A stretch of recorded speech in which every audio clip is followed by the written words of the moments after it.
ආයුබෝවන් යාළුවනේ. ඔයාලා මේ එකතු වෙලා ඉන්නේ අලුත් අකා YouTube channel එකත් එක්ක ගේන තවත් වීඩියෝ එකක් එක්ක.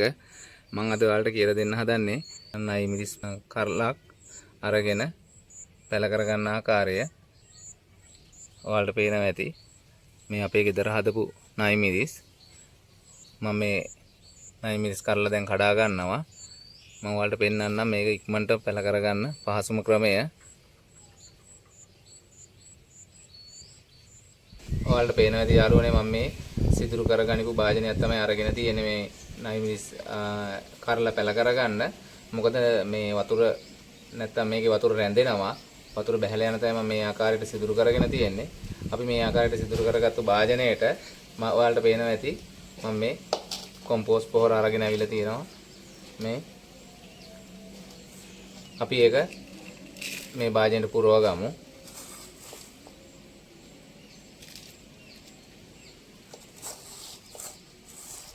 ඔයාලට පුළුවන් නම් කර 10 ටිකක් මිශ්‍ර කරගන්න පුළුවන් නම් වැඩිය හොඳයි.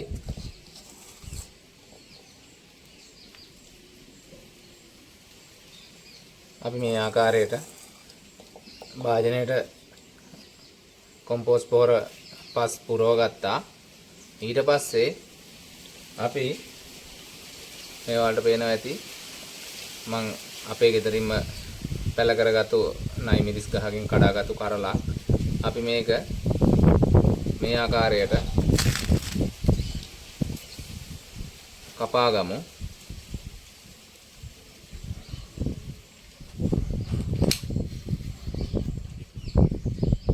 ඔයාලට පේනවා ඇති මේ නයි මිරිස් කරලේ ඇට ටික තියෙන මෙන්න මේ ආකාරයට එකම තැනක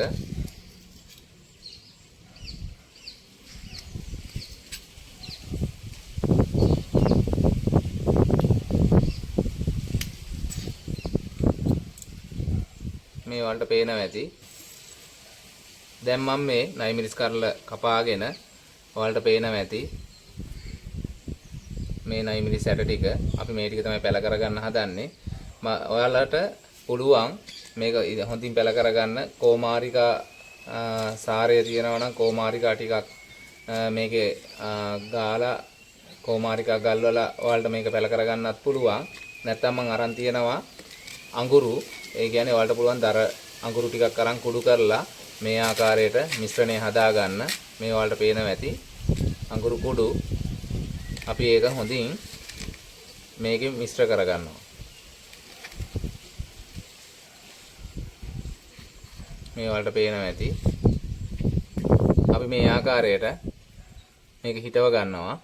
ඊට පස්සේ අපි පස්සලේ මේ වගේ විදියට ආවරණය කරගෙන ඊට පස්සේ ඔයාලට පේනවා ඇති අපි මේ දිය කුඩු කරගත්තු අඟුරු ඒ ටික අපි ජලය ස්වල්පයක් දාලා මේ ආකාරයට දිය කරගෙන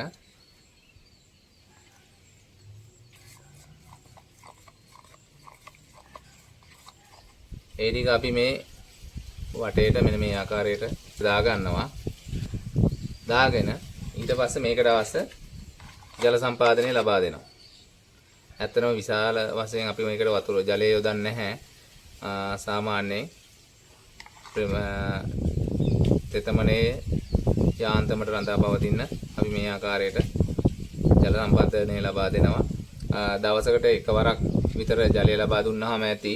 ඔයාලට පුළුවන් නම් ලොකු බෝතලයකින් වගේ විනිවිද පේන මේක ආවරණය කරලා තියාගන්නත් පුළුවන්. නැත්නම් ඔයාලට මේක හෙවණ තියෙන ස්ථානයක තියාගන්න පුළුවන් පැල වෙනකන් මයි මිරිස් ඇට ඉක්මනින් පැල කරගන්න ආකාරය. ඉතින් ඔයාලත් මේ ආකාරයට පැල කරගෙන බලන්න. මොකද Tamanට අවශ්‍ය දේවල් තමන්ම හදා ගන්නවා නම් ඒක Tamanටත් ආත්ම තෘප්තියක් වගේම ආර්ථිකයටත් විශාල පිටුවහලක් වෙනවා. ඉතින් මේ වගේ අලුත් වීඩියෝ එකකින් අපි ඉක්මනට හම්බෙමු. ඔයාලා හැමදෙනාටම ජය වේවා.